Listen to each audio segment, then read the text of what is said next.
Current affairs MCQ 6 अप्रैल 2023। 2 अप्रैल 2023 को आयोजित 2023 ऑस्ट्रेलियन ग्रैंड प्रिक्स किसने जीता? Philip Elliott, Cliff Allison, जियोवाना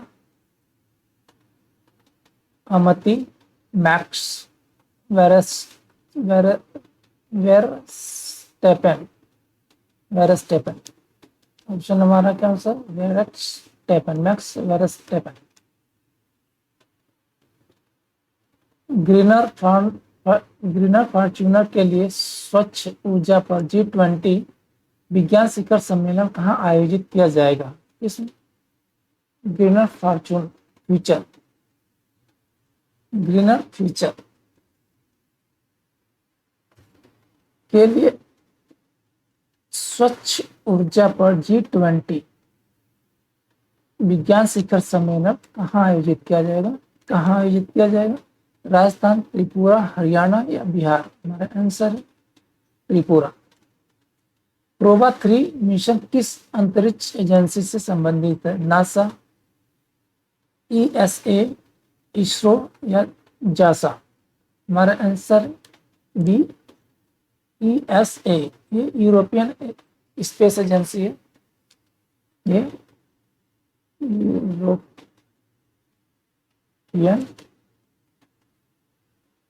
space agency. भगवानी देवी डागर किस खेल में उत्कृष्ट है? भगवानी देवी डागर किस खेल में उत्कृष्ट है? हॉकी, शूटिंग, व्यायाम या क्रिकेट? हमारा आंसर है व्यायाम।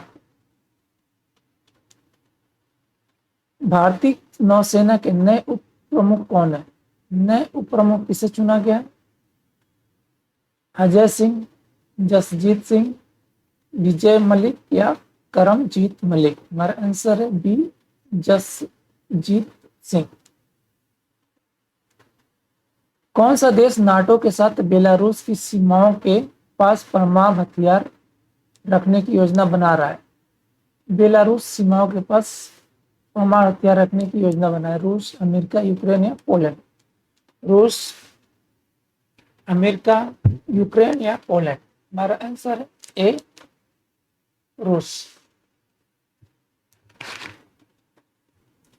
शेख खालिद बिन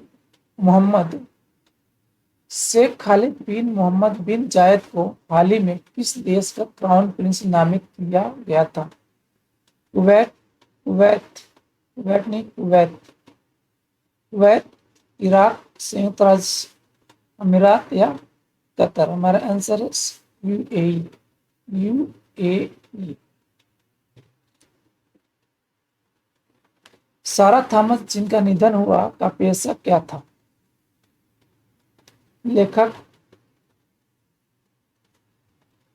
दो बार लेखक हो गया, क्रिकेटर या गायक? हमारा आंसर है बी, लेखक।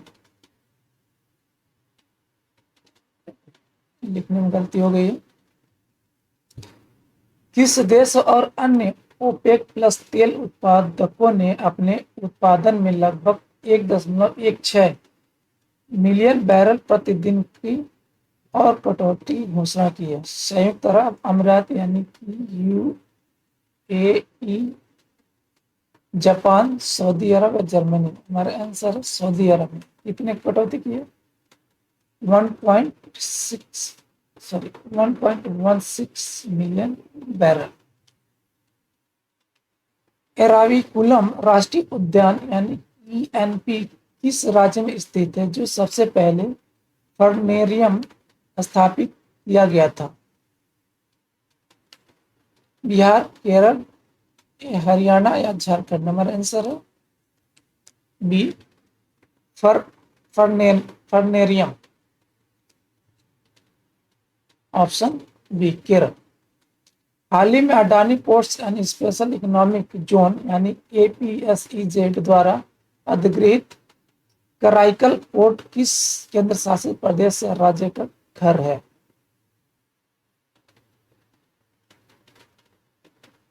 केरल, पुदुचेरी, लद्दाख या कर्नाटक? हमारा answer Puducherry, Karaikal.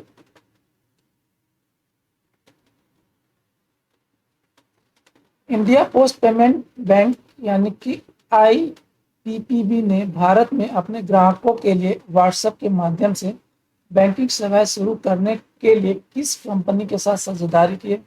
Bharti Airtel, Paytm, Reliance Digital या जियो फाइबर के साथ में? हमारा आंसर है ए, भारती एयरटेल के साथ में। किस नियामक संस्था ने हाल ही में कॉर्पोरेट ऋण बाजार विकास निधि यानी CDMDF के निर्माण की घोषणा की है? कौन से किस नियामक संस्थान ने? IRDAI, सेबी, LIC या भारतीय रिजर्व बैंक ऑफ इंडिया ने? हमारा आंसर है सेबी।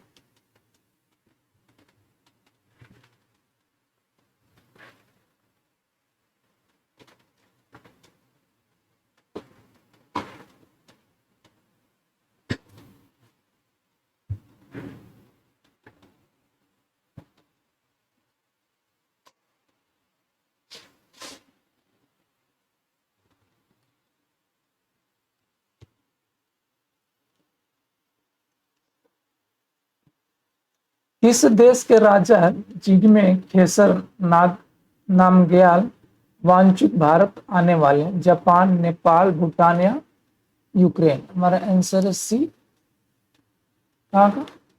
भूटान का। किस राज्य की अंजलि शर्मा ने लुआंचरी पहनकर अफ्रीका में किलिमंजारो पर्वत पर विजय प्राप्त की? कौन से? लुआंचरी पहनकर। हरियाणा, हिमाचल प्रदेश, बिहार और झारखंड? कहाँ की रहने वाली है? कौन? अंजलि शर्मा। कहाँ की रहने वाली है? हरियाणा की, हिमाचल प्रदेश, बिहार या झारखंड की? हमारा आंसर है बी, हिमाचल प्रदेश की यानी कि HP। न्यूज देख लेते हैं। एराविकुलम राष्ट्रीय उद्यान में फर्नारियम बनाया गया है। एराविकुलम राष्ट्रीय उद्यान भारत के केरल के इडुक्की और एर्नाकुलम जिले में स्थित एक राष्ट्रीय उद्यान है। 1978 में स्थापित यह राज्य का पहला राष्ट्रीय उद्यान है।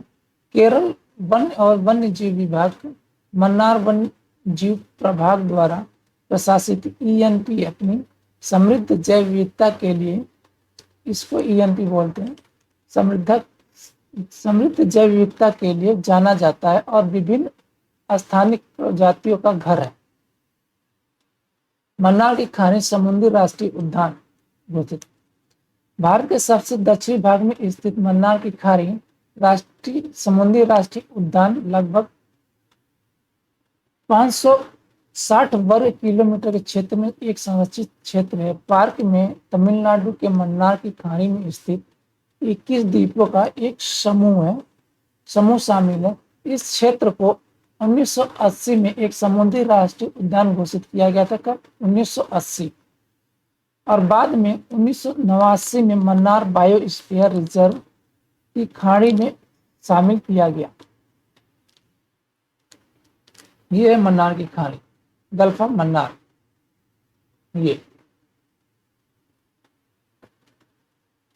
5 अप्रैल को मनाया गया अंतर्राष्ट्रीय अंतरात्मा दिवस यानी कि इंटरनेशनल डे ऑफ कॉन्शियंस। अंतर्राष्ट्रीय अंतरात्मा यानी ऑब्लिक विवेक दिवस यानी कि इंटरनेशनल डे ऑफ कॉन्शियंस 5 अप्रैल को मनाया जाने वाला एक वार्षिक विश्वव्यापी जागरूकता कार्यक्रम है। यह 25 जुलाई 2019 को अस्तित्व में आया। कब आया था? 25 जुलाई 2019 को अस्तित्व में आया था, जब संयुक्त राष्ट्र महासभा ने promoting the culture of peace with love and conscience शीर्षक से एक प्रस्ताव पारित किया और 5 अप्रैल को अंतर्राष्ट्रीय अंतरात्मा दिवस के रूप में नामित किया। किंगडम ऑफ बहरीन के प्रधानमंत्री प्रिंस खलीफा बिन सलमान अल खलीफा ने संयुक्त राष्ट्र महासभा के 73वें सत्र का आयोजन किया जिसने यह प्रस्ताव पारित किया। मानवाधिकारों के सार्वभौमिक घोषणा की प्रस्तावना में उल्लेख किया गया है कि मानवाधिकारों की अवहेलना और अवमानना का परिणाम बर्बर कृत्यों के रूप में हुआ है, जिसने मानव जाति की अंतरात्मा को आहत किया है। यह स्वतंत्रता, न्याय और लोकतंत्र के सभी मानवाधिकारों, सहिष्णुता और एकजुटता के सिद्धांतों के आधार पर शांति की संस्कृति स्थापित करने के लिए अंतर्राष्ट्रीय अंतरात्मा दिवस के महत्व पर प्रकाश डालता है। नो एस लिथियम के क्षेत्र में साथ मिलकर काम करेंगे भारत और चिली। ठीक है। लिथियम आधुनिक तकनीक का एक अनिवार्य घटक बन गया है, जो स्मार्टफोन से लेकर इलेक्ट्रॉनिक वाहनों तक सबको शक्ति प्रदान करता है। जैसा कि दुनिया अपने कार्बन फुटप्रिंट को कम करने की कोशिश कर रही है, लिथियम की मांग आसमान छू गई है। चिली वर्तमान में लिथियम मूल्य श्रृंखला की क्षमता को दोहन करने के लिए भारत के साथ साझेदारी करना चाह रहा है। चिली दुनिया का सबसे बड़ा लिथियम उत्पादक। चिली जो है एक साउथ अमेरिका का देश है। चिली लिथियम का दुनिया का सबसे बड़ा उत्पादक है, जो दुनिया के कुल लिथियम भंडार का लगभग कितना 48 यानी कि 48% हिस्सा है। देश के विशाल भंडार सलार डी अटाकामा में स्थित है, जो चिली के उत्तर में स्थित एक बड़ा नमक का मैदान है। साल्ट फ्लैट है। लिथियम को ब्राइन से निकाला जाता है, जो नमक के फ्लैट के नीचे स्थित होते हैं और बैटरी ग्रेड लिथियम में संसाधित होते हैं। रियासी जिले में भारत का अनुमानित लिथियम भंडार कितना है? जम्मू और कश्मीर में स्थित रियासी जिले में महत्वपूर्ण अनुमानित लिथियम भंडार है। इस क्षेत्र में खनिज रूप में 5.9 मिलियन टन लिथियम होने का अनुमान है।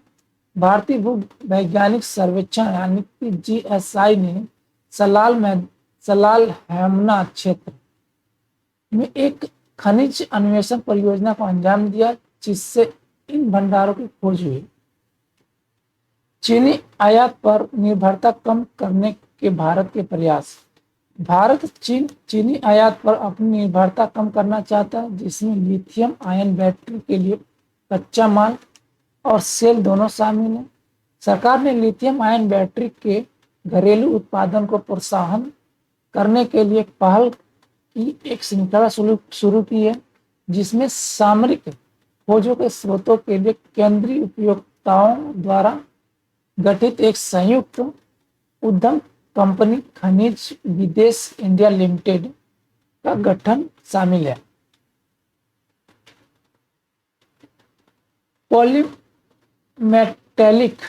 पॉलीमेटेलिक नोडुल्स क्या है देखते हैं। पॉलीमेटेलिक नोडुल्स क्या है? समुद्र तल पृथ्वी के सतह के 70% से अधिक को कवर करता है। सबसे कम खोजे गए अप्रयुक्त संसाधनों में से एक है। इंटरनेशनल सीबेड अथॉरिटी यानी कि ISA एक ऐसा संगठन है जो अपने 167 सदस्य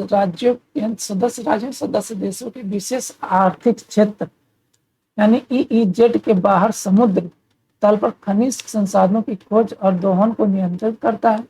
इस संगठन की स्थापना 1994 में समुद्र के कानून पर संयुक्त राष्ट्र सम्मेलन यानी कि United Nations Convention on the law of the sea यानी कि अनक्लॉस द्वारा की गई थी और इसका मुख्यालय जमैका में है।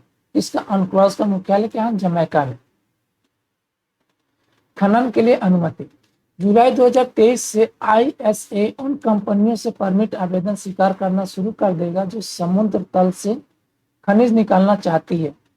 कोबाल्ट, तांबा, निकल और मैग्नीज उन मूल्यवान सामग्रियों में से हैं जिन्हें समुद्र के नीचे खनन के माध्यम से निकाला जा सकता है। ISA के पास उन कंपनियों को परमिट जारी करने का अधिकार है जो अंतर्राष्ट्रीय जल क्षेत्र में खनन करना चाहती हैं। पॉलीमेटालिक नोड्यूल्स क्या है देख लेते हैं। पॉलीमेटालिक नोड्यूल्स आलू के आकार की चट्टानें हैं जो समुद्र तल पर 4 से 6 किलोमीटर की गहराई में पाई जाती हैं। इन पिंडों में निकल, तांबा और मैंगनीज जैसे खनिज होते हैं। वे आमतौर पर समुद्र तल के विशिष्ट क्षेत्रों में बड़ी मात्रा में पाए जाते हैं, जो उन्हें खनन कंपनियों के लिए विशेष रूप से आकर्षक बनाते हैं। ब्रिटेन बना CPTPP का सदस्य। जानिए क्या है CPTPP। ट्रांस पैसिफिक पार्टनरशिप के लिए व्यापक और प्रगतिशील समझौता यानी comprehension and progressive agreement for trans Pacific partnership यानी CPTPP एक व्यापार समझौता है जो 2017 में अमेरिका के वापस लेन देन के बाद ट्रांस पैसिफिक पार्टनरशिप से उत्पन्न हुआ था। इस समझौते में 11 देश शामिल हैं, अर्थात Australia, Brunei, Canada, Chile, Japan, Malaysia, Mexico, New Zealand, Peru, Singapore और वियतनाम। CPTPP का उद्देश्य सदस्य देशों के बीच टैरिफ कम करके बाजार पहुंच में सुधार करके और आर्थिक विकास को बढ़ावा देकर व्यापार को बढ़ाना है। 31 दिसंबर 2022 को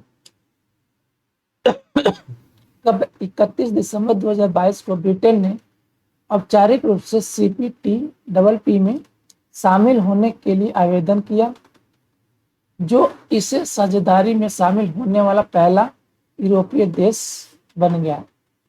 ठीक है, यूरोपीय देश है, पहला यूरोपीय देश है ये CPTPP। अपेक्षित सदस्यता और प्रभाव। ब्रिटेन की सदस्यता के साथ CPTPP 500 मिलियन लोगों के बाजार को कवर करेगा। 500 मिलियन, जो वैश्विक सकल घरेलू उत्पाद का लगभग 15% है। यूके सरकार के अनुमान के मुताबिक CPTPP में शामिल होने से लंबे समय में निर्यात को 1.8 बिलियन यूरो का बढ़ावा मिलेगा। GDP में अनुमानित 0.08% की वृद्धि होगी। बाजार पहुंच और विनियामक सामंजस्य। यूरोपीय संघ के विपरीत CPTPP के पास माल या सेवाओं के लिए एक बाजार नहीं है, एक ही बाजार नहीं है और नियामक सामंजस्य की आवश्यकता नहीं है। इसका मतलब यह है कि यूके में व्यवसाय नियमों के एकीकृत सेट का पालन किए बिना CPTPP देशों के बाजारों तक पहुंच सकते हैं। इसके अलावा CPTPP एक समान टैरिफ कटौती लागू नहीं करता है, जिससे सदस्य देशों को अपने स्वयं के टैरिफ पर बातचीत करने की अनुमति मिलती है। तरजीही शुल्क और योग्य उत्पाद। तरजीही शुल्क और योग्य उत्पाद।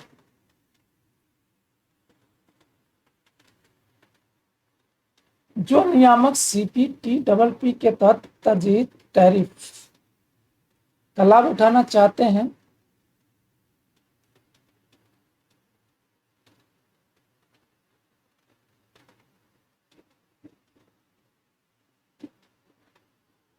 उन्हें यह साबित करना होगा कि उनके उत्पाद में स्थानीय रूप से सोर्स किए गए ऊर्जा का पर्याप्त अनुपात है।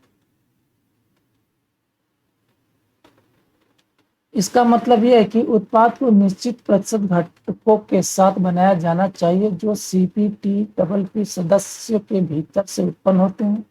इस समझौते के तहत शून्य टैरिफ के योग्य उत्पादों में चीज, कार, चॉकलेट, मशीनरी, चीन और विस्की शामिल है।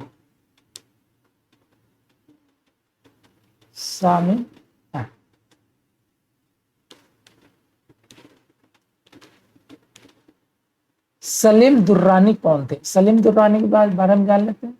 इस साल 2 अप्रैल को पूर्व भारतीय क्रिकेटर सलीम दुर्रानी का 88 वर्ष की आयु में गुजरात के जामनगर में निधन हो गया। सलीम दुर्रानी का क्रिकेट कैरियर। अफगानिस्तान के काबुल में पैदा हुए सलीम दुर्रानी एक बाएं हाथ के गेंदबाज और एक उपयोगी बल्लेबाज थे, जिन्होंने भारत के लिए 29 टेस्ट खेले। उन्होंने 1960 की शुरुआत में ऑस्ट्रेलिया के खिलाफ मुंबई के स्टेडियम में ब्रेबॉर्न स्टेडियम में टेस्ट क्रिकेट में पदार्पण किया और फरवरी 1973 में इंग्लैंड के खिलाफ अपना आखिरी अंतर्राष्ट्रीय मैच खेला। यानी ये कब आए थे? 60 में आए थे और 73 उनका आखिरी, यानी 13 साल। दुरानी का एक प्रभावशाली क्रिकेटिंग करियर था। उनका टेस्ट बल्लेबाजी और औसत 26.04 था और उन्होंने देश के लिए खेली गई 50 पारियों में एक शतक और 7 अर्धशतक सहित 1202 रन बनाए। टेस्ट क्रिकेट में दुरानी का उच्चतम स्कोर 104 था और उनका करियर प्रथम श्रेणी बल्लेबाज में और बल्लेबाजी से औसत 33.37 था। इनका जन्म कहाँ हुआ था? अफगानिस्तान के काबुल में हुआ था। पदार्पण कब कितने टेस्ट खेले थे? 29। पदार्पण कब किया था? 1960 में। छोड़ा कब? 1973 में। किसके खिलाफ खेले? इंग्लैंड के खिलाफ। इनका बल्लेबाजी औसत स्कोर कितना है? 26.04। और कितने पारियां खेले? 50 खेले। इसमें एक शतक और 7 अर्धशतक थे। रन कितना बने? 1202। क्रिकेट में उच्चतम स्कोर कितना? 1 से। बल्लेबाजी औसत ये टेस्ट का था। प्रथम श्रेणी में बल्लेबाजी कितना? 33.37। सलीम दुर्रानी के नेतृत्व में भारत की जीत। 1961-62 में टेस्ट सीरीज में इंग्लैंड के खिलाफ भारत की ऐतिहासिक जीत में सलीम दुर्रानी एक प्रमुख खिलाड़ी थे। भारत ने 5 टेस्ट मैचों की श्रृंखला में इंग्लैंड को 2-0 से हराया और यह सलीम दुर्रानी थे जिन्होंने कलकत्ता और मद्रास में भारत की 2 जीत में 18 विकेट लेकर शानदार प्रदर्शन किया। उन्होंने पोर्ट ऑफ स्पेन में वेस्टइंडीज के खिलाफ भारत की जीत में भी एक प्रमुख भूमिका निभाई थी। सलीम दुर्रानी क्रिकेट में अर्जुन पुरस्कार जीतने वाले पहले भारतीय खिलाड़ी थे। अर्जुन पुरस्कार खिलाड़ी कौन थे? सबसे पहले अर्जुन पुरस्कार जीतने वाले भारतीय खिलाड़ियों में भारत के पहले खिलाड़ी थे अर्जुन मतलब सलीम दुर्रानी। खेल के क्षेत्र में उत्कृष्ट उपलब्धि को मान्यता देने के लिए खेल मंत्रालय द्वारा यह पुरस्कार दिया जाता है। कौन सा? अर्जुन पुरस्कार। भारत और श्रीलंका के बीच समुद्री अभ्यास स्लेनेक्स 2023 शुरू हुआ। स्लेनेक्स कब से? 3 अप्रैल से लेकर 8 अप्रैल तक चलेगा। स्लेनेक्स 2023 वार्षिक भारत श्रीलंका द्विपक्षीय समुद्री अभ्यास का 10वां संस्करण। कौन सा? 10वां, 10th। इस अभ्यास का उद्देश्य दोनों सेनाओं के बीच आपसी समझ में सुधार करना, अंतर सक्रियता को बढ़ावा देना और बहुआयामी समुद्री संचालन में सर्वोत्तम प्रथाओं और प्रक्रियाओं का आदान प्रदान करना है। इस अभ्यास में 2 चरण हैं, बंदरगाह चरण और समुद्री चरण। श्रीलंका के कोलंबो में 3 से 5 अप्रैल तक हार्बर चरण का आयोजन किया गया। इसके बाद 6 से 8 अप्रैल को कोलंबो के समुद्री चरण का आयोजन किया जा रहा है। द्विपक्षीय सहयोग और स्लेनेक्स 2023 का महत्व क्या है? भारत और श्रीलंका के बीच लंबे समय से द्विपक्षीय संबंध हैं, विशेष रूप से समुद्री क्षेत्र में राजनीतिक जुड़ाव, आर्थिक और वाणिज्यिक संबंध, लोगों से के संपर्क और सांस्कृतिक आदान प्रदान जैसे विभिन्न क्षेत्रों में दोनों देशों के बीच सहयोग मजबूत कर रहा है। द्विपक्षीय नौसैनिक अभ्यास स्लेनेक्स 2023 दोनों देशों के बीच मजबूत संबंधों का एक प्रमाण है। इसका उद्देश्य दोनों सेनाओं के बीच सहयोग को और बढ़ाना है और साझा मूल्यों और दोस्ती और भाईचारे के बंधन को मजबूत करना है। स्लेनेक्स 2023 की भागीदारी और मुख्य विशेषताएं क्या है, इसके देखते हैं। श्रीलंका में भारत के उप उच्चायुक्त विनोद जैकब ने 3 अप्रैल को अभ्यास के उद्घाटन में भाग लिया। 3 अप्रैल को अभ्यास के उद्घाटन में भाग लिया। उन्होंने अभ्यास के महत्व और उसके पहले पहल इसके पहले पर प्रकाश डाला।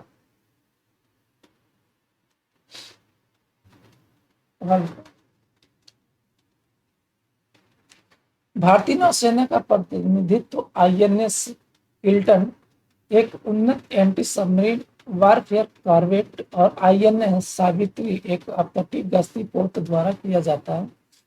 श्रीलंका नौसेना का प्रतिनिधित्व SLNS गजबाहु, एक अग्रिम अपतटीय गश्ती पोत, और SLNS सागर, एक OPV द्वारा किया जा रहा है। इन जहाजों के अलावा अभ्यास में डोर्नियर मैरीटाइम पेट्रोल एयरक्राफ्ट और भारतीय नौसेना चेतक हेलीकॉप्टर, श्रीलंका वायुसेना डोर्नियर और BEL 412 हेलीकॉप्टर भी शामिल होंगे। इस अभ्यास में दोनों सेनाओं के विशेष बल भी भाग लेंगे। सिलेनेक्स का पिछला संस्करण विशाखापट्टनम में पिछले साल 7 से 12 मार्च तक आयोजित किया गया था। इस साल के अभ्यास से दोनों सेनाओं के बीच द्विपक्षीय संबंधों और सहयोग के और मजबूत होने की उम्मीद है। CBI की हीरक जयंती मनाई गई। CBI की हीरक जयंती 3 अप्रैल 2023 को भारत के प्रधानमंत्री नरेंद्र मोदी ने नई दिल्ली में विज्ञान भवन में केंद्र जांच ब्यूरो यानी CBI के हीरक जयंती समारोह का उद्घाटन किया। CBI की स्थापना 1 अप्रैल 1963 को गृह मंत्रालय, भारत सरकार के एक प्रस्ताव द्वारा की गई थी और तब से यह भारत की प्रमुख जांच एजेंसी है। 6 अप्रैल विकास और शांति के लिए अंतर्राष्ट्रीय खेल दिवस, international day of sports for development and piece.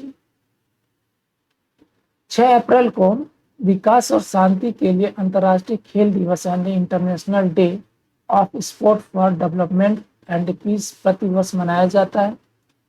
यानी यह दिन समाज में खेलों के महत्व को उजागर करने के लिए मनाया जाता है। महत्व बिंदु क्या है, इसके मुख्य बिंदु क्या है? यह दिन दुनिया भर में विभिन्न समुदायों की सद्भाव और शांति पर खेलों के कारण सकारात्मक प्रभाव को चिन्हित करता है। खेल पूरे ग्रह में सामाजिक संबंधों, शांति और सतत विकास को बढ़ावा देने में मदद भी करता है।